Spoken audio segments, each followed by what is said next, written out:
Chapter 8. Daisy opened her eyes to the gray ceiling of the living room. She opened her ears to the city noises floating in on warm air that came through the open windows. She sat up, alarmed at finding herself alone. Then the events of the night before came back to her, and she relaxed, stretched, bounced on the sofa, and smiled to herself. She went to the window and looked out. The rain had been swept away with darkness. Everything on the green below sparkled in the early morning air. It even smelled fresh outside. Excuse me. Daisy remembered that in the bathroom she had seen a stall shower. She went in quietly. She folded up their clothes hanging on the rack, except for her own, and put them in a pile on the sofa. Then she went back and turned on the hot water so it would be hot when she had gone to the bathroom. When she was ready, she stripped off Wendy's t-shirt and stepped into the warm water, pulling the curtain closed behind her. The warm water beat down on her back and her chest and her hips and her arms. She revolved slowly, her eyes closed, like a wind-up toy that was running down. She had forgotten just how it felt to take a bath or a shower. It felt gentle and warm, like somebody's arms around you. Daisy took a cake of soap and washed herself head to foot, hair and ears, toes and fingers, face, torso. The soap slid onto the floor. She bent to pick it up, and the water tattooed on her fanny. She took one last slow turn under the water that turned into 5 last slow turns. Then she turned both handles off and stepped out. As she rubbed herself dry and dressed, she thought, I can do anything. Anything. We're going to be all right. It's all going to be all right. She squeezed some toothpaste onto her finger and brushed her teeth. Her teeth squeaked and her mouth tasted minty. She grinned at herself in the mirror and ran her fingers through her damp hair.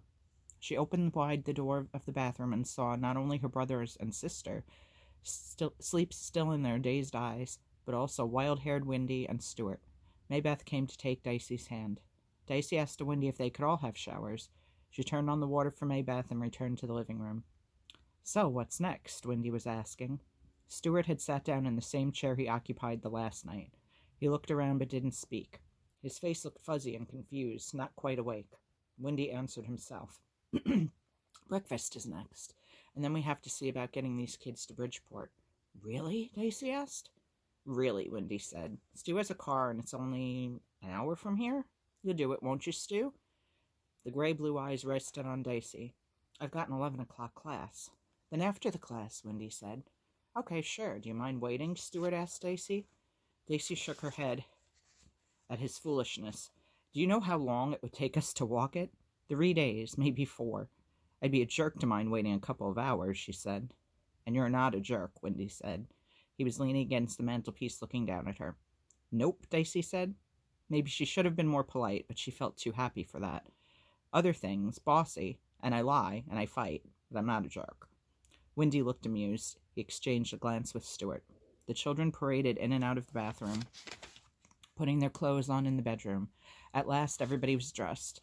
Can you lend me some cash? Wendy asked. Stuart? I've got a 20, Stuart said. He went into his bedroom. The living room was filled with warm air and sunlight from the windows. The Tillermans were all fresh and clean and not starving. They would have breakfast. They would get a ride to Bridgeport. It was almost over. Stuart stood in the doorway of his room. Daisy looked at him and smiled, but he did not smile back at her. He waited there, silent, and looked over the small group of people standing between the sofa and the fireplace. His eyes were gray now, a distant wintry gray. I can't find it, he said. He looked at Wendy over the heads of the children.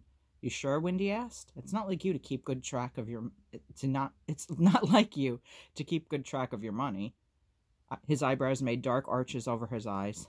I'm sure this time, Stuart said, still not looking at the children. I just cashed the check yesterday and put the money in my wallet. I didn't spend any. My wallet was in the top drawer. Despite the warmth of the day and the brightness of the room, Daisy felt a chill spread out from her stomach, and everything grew shades darker, as if a big black cloud had just covered the sun. She looked at Sammy. Sammy shook his head decisively.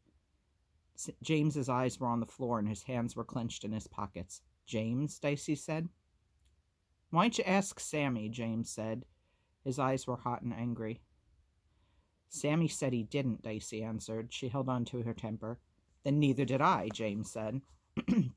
Daisy looked at Stuart, who stood still in the doorway to his room where the little kids had slept last night. He looked back at her, and she was ashamed. Give it to me, James, she said quietly. James pulled one hand out of his pocket and opened it wide. A crumpled bill fell to the floor. Get it yourself. Dicey exploded. I told you we don't steal, and you just go ahead and do it, and then you try to lie to me about it? I could kill you, James, you hear me? You're so smart, but you can't even figure out... She was so angry the words got jammed up in her throat. Look what you've done! James stood with his head bowed. Silence filled the room, a cold silence. The crumpled bill lay there on the floor. Dicey couldn't look at the faces of the young men. You've ruined everything, she said. She strode to the window and looked out, pounding with her fist on the windowsill. She tried to find something to say to James that would make him fall down onto the floor, that would knock him over and hurt him. Finally, James spoke. You didn't yell at Sammy. You didn't say you wished he was dead. Sammy's 6! Dicey turned around. And Sammy didn't take money, he took food. And Sammy didn't take it from someone who'd helped us. Even you can see the difference. James kept his eyes on the floor, but he jerked his head towards Stuart. Doesn't need the money like we do. He's got sweaters and guitars. So what? Dicey hissed. And who are you to say anyhow? All I asked you to do was do what I say. Only that. And now... Maybeth went to James and looked up at him for a minute. Then she took hold of the hand he had out of his pocket. You're a thief, Dicey spat the word at James. His hazel eyes flicked up to hers. You steal.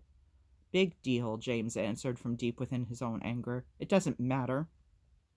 Okay, Dicey matched anger to anger. Okay, if that's the way you want it.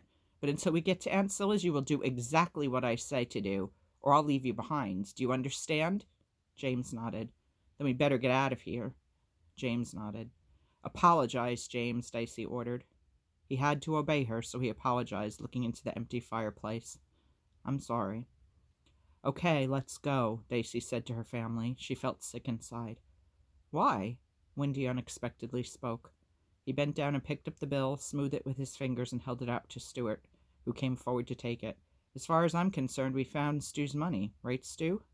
No, Stuart said. But you did want to borrow it, didn't you? He handed it back to Wendy. Dicey wished they were out of the room and on their way again on their own. Dicey, Stuart said her name. She looked at him. What did Sammy steal? Some lunch bags at a park, Dicey said. 2. It was different. We needed food, sort of. He thought we did anyway. He doesn't understand. He did it to help. There was a wallet in one bag, but we took that back. Sort of. Not just because it was stealing money, though. Really because we didn't want to have police coming in. I guess James doesn't understand either. He's not bad. Stuart looked at her, and she looked right back at him. James was her brother, and she would have to stick by him. And she wanted to stick by him. How could Stuart know James? He couldn't, but Dicey could. It does matter, James, said Stuart. Why? We all die anyway, James said. Sure, but you can see to it that you like yourself when you die, Stuart answered. You can be sure you don't hurt anybody while you're alive. Especially you can be sure you don't hurt yourself. Are you a thief? James shook his head. But you stole, Stuart said. Who did you hurt? You're right about me. I'm not rich, but I can go to the bank and take out another 20, so you didn't hurt me very much. You hurt yourself. More than anyone, you hurt yourself. That doesn't make sense. Nothing matters. There's nothing you can count on, except the speed of light. And dying, James said. So that's what it is, Stuart said. He studied James's face. Well, that may be true, but it's not a big enough truth to contain me. I plan to be a man when I get through. Not only a man, I plan to be a good man. Why? James asked. Because I owe it to myself, Stuart said. Is that all? No, Stuart said, but he didn't add anything to it. I don't understand, James said. Stuart didn't answer him. Can I learn to understand? Maybe, Stuart said. I'm smart, James said. Will that help? Maybe, Stuart said. Maybe not. James nodded. Dicey waited for the conversation to continue, but it didn't. And James just stood there looking at Stuart as if Stuart were a mountain or something terribly large. So she began to move towards the door, pulling Sammy with her. Hold it, Wendy said. Where are you going? Dicey, we've got breakfast to get, and then Stu's going to drive you to Bridgeport. That's right, isn't it, Stu? His eyebrows moved as he spoke, emphasizing his words. Of course, Stuart answered. Get me some donuts and coffee, will you? Wendy took the Tillermans to the diner they had eaten at the night before. Dicey followed along, as quiet as Maybeth. She felt as if she were no longer in charge. In a way, she was relieved to let somebody else give directions and make decisions. In another way, she was angry at these young men for taking over their lives, for telling them when and where to eat, for leaving her out of the conversation with James. In the diner, which looked dingy by daylight, Dicey had fried eggs, while the others had pancakes. She had time now to enjoy the taste of her food. When she had eaten both eggs, she took one piece of toast and mopped up some yolk onto it. Never had she enjoyed a meal more. She said so to Windy, and he told her she'd look like she'd like to climb onto the plate and roll around in the eggs. Dicey giggled and said she guessed she might.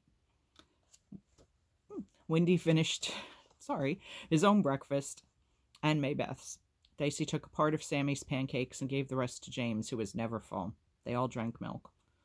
When they returned to the room and Windy had given Stuart his coffee and donuts, he said goodbye to the Tillermans. "I've got a lap this morning, and you'll probably be gone when I return," he said, shaking hands solemnly with each of them. They thanked him, but he waved the words aside. "Any time," he said. "It was fun." He grinned at them and his eyebrows arched. Stuart quickly wolfed down the 4 donuts, and while he was sipping coffee, he pulled out a guitar and played. The Tillermans sat quietly and listened. His was not an ordinary guitar, although it looked like one. It had a belly and neck and 6 strings, like ordinary guitars, but instead of cradling it against his arms, Stuart laid it on his lap. He held a metal bar to the strings of the neck and plucked the strings over the belly. The sound this odd guitar made was metallic and round and slidey.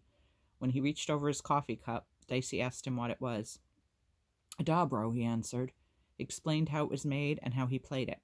Then he played a slow, mournful melody on it, concentrating hard, biting his lip, leaning over the instrument, and moving his shoulders with the rhythm. Maybeth stood beside him and watched. "That's Greensleeve," she said. Stuart nodded. "Do you know it? You want to sing it?" Maybeth sang the old song in her clear voice. "Alas, my love, you do me wrong to cast me off discourteously." At the conclusion, Stuart smiled at her. "You do know it." "Mama sang to us," Maybeth said. "We know a lot of songs." "What else do you sing?" Stuart asked. He looked around at all of them. "Play something you like," Dicey answered him. "I play bluegrass," Stuart said. "You know what that is?" They didn't, so he played a song about a miner's child who dreamed her daddy would die if he went to the mines that day, but he went anyway. "That's silly," Maybeth said when he had finished. "Okay, then, what about this?" Stuart asked. "Oft I sing for my friends," he sang. His voice was soft as clouds and clear as the sky could be.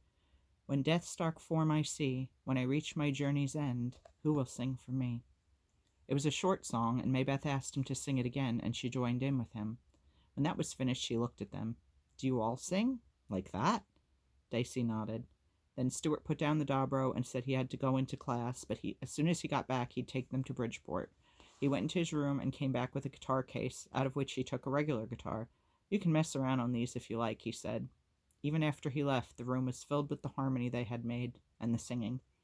James picked up the dobro and plucked at it with his fingers. "Dicey, I'm really sorry, really. I won't ever do anything like that again." "I know," Dicey said. Her anger was entirely forgotten. "I didn't mean most of what I said." "You think Stuart is smarter than Lewis?" James asked. "I do," he said. "How should I know that?" Dicey asked. "I like him a lot better. I like Windy, too." "Maybeth?"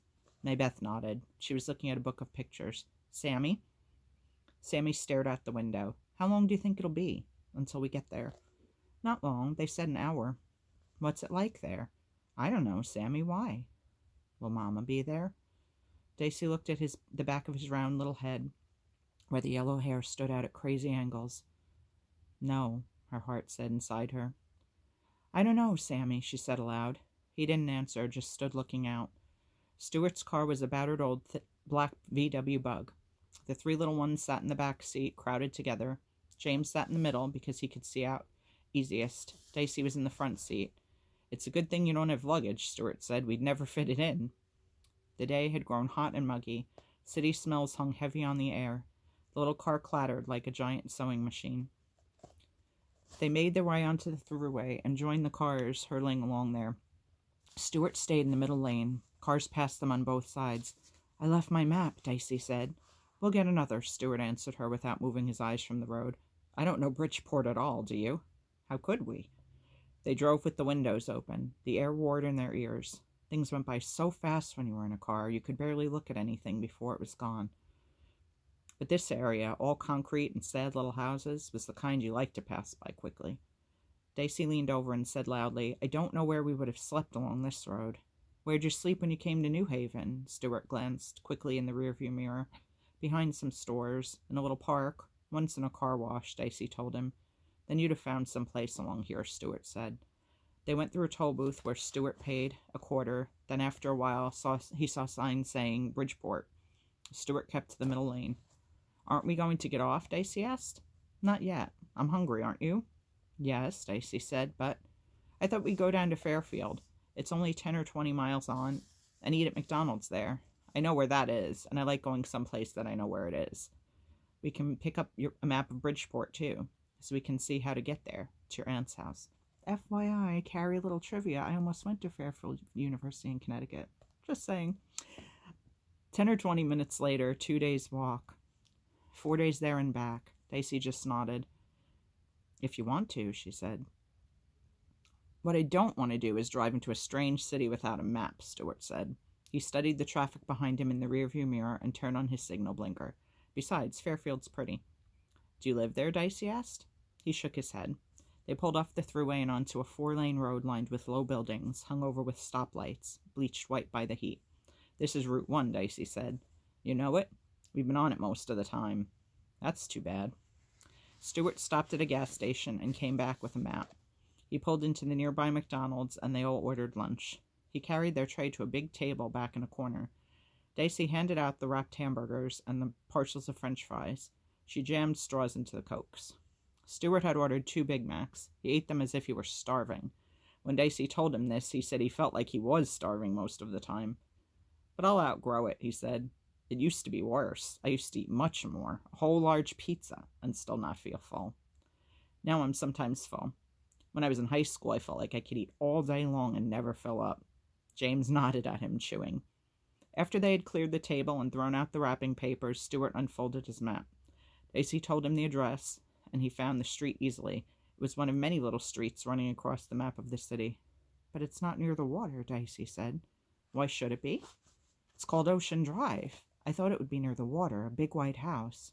Ocean Drive runs through the heart of town, a few blocks from the downtown section, but this street goes down to a main street that ends up at the harbor, Stuart pointed out. Dicey was unreasonably disappointed.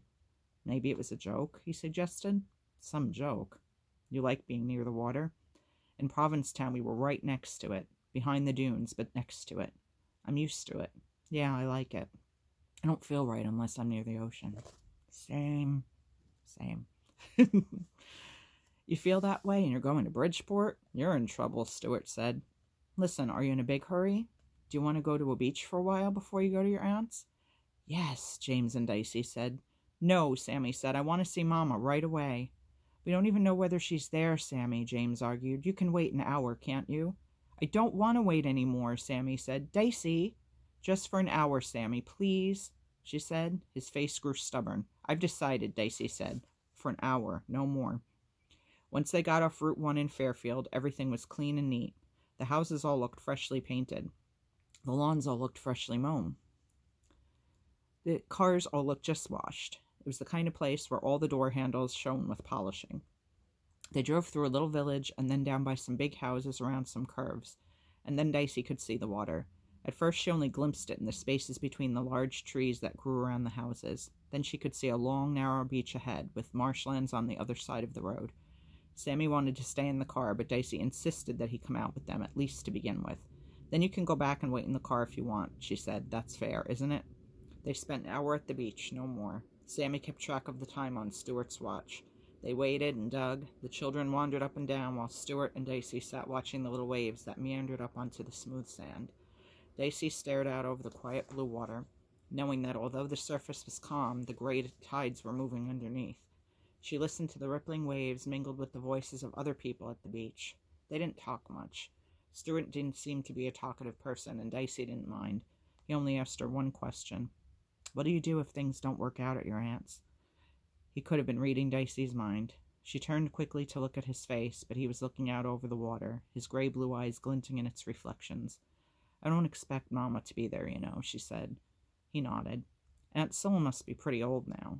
She's really Mama's aunt, not ours, so she might not want a mess of kids. Is that what you mean?